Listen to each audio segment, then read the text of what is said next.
مدینہ منورہ میں جو یہودیوں کے بڑے قبیلے تھے ان میں سے دو قبیلوں کے سردار تھے، حیی بن اخطب اور کعب بن اشرف، دو بڑے تھے۔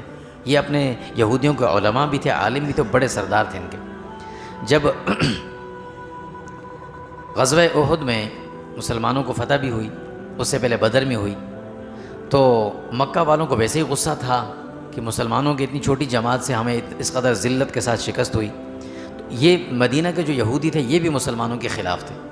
یہودیت میں بت پرستی حرام ہے، اور ایک عجیب بات ہے کہ آج بھی یہودی بت پرستی کو حرام کہتے ہیں۔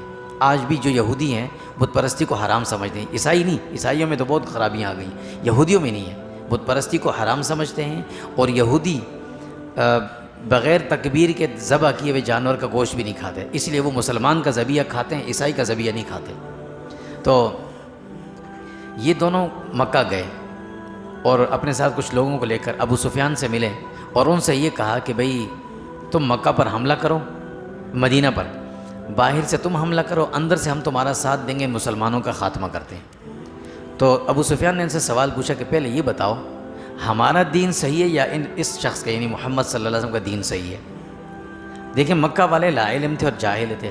جہالت میں اور منافقت میں یہ فرق ہے کہ جہالت پر اللہ رب العزت ہدایت دے دیتے ہیں، منافقت پر کبھی نہیں دیتے۔ یہودیوں کو سب پتہ تھا، سب جانتے تھے کتاب بھی سچ ہے، قرآن بھی سچ ہے، نبی بھی سچے ہیں، لیکن مانتے نہیں تھے، اللہ نے آخر تک محروم رکھا۔ اور مکہ والے بیچارے لا علم تھے، اللہ نے ہدایت دے دی سب کو۔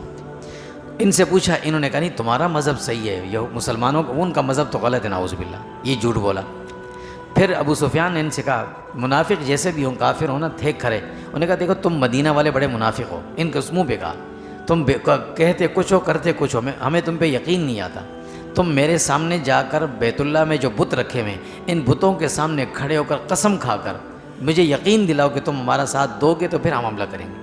اب ان کے ہاں بت پرستی حرام تھی، لیکن اس کے باوجود بھی یہ دونوں گئے اور بتوں کے سامنے انہوں نے سجدہ کیا اور پھر کھڑے ہو کر کہا کہ ہم تمہارا ساتھ دیں گے۔ اللہ نے اس کا ذکر فرمایا کہ دیکھو دنیا کی لالچ یہ ہوتی ہے کہ انسان دین کو، اپنی سچ بات کو کہاں چھوڑ دیتا ہے۔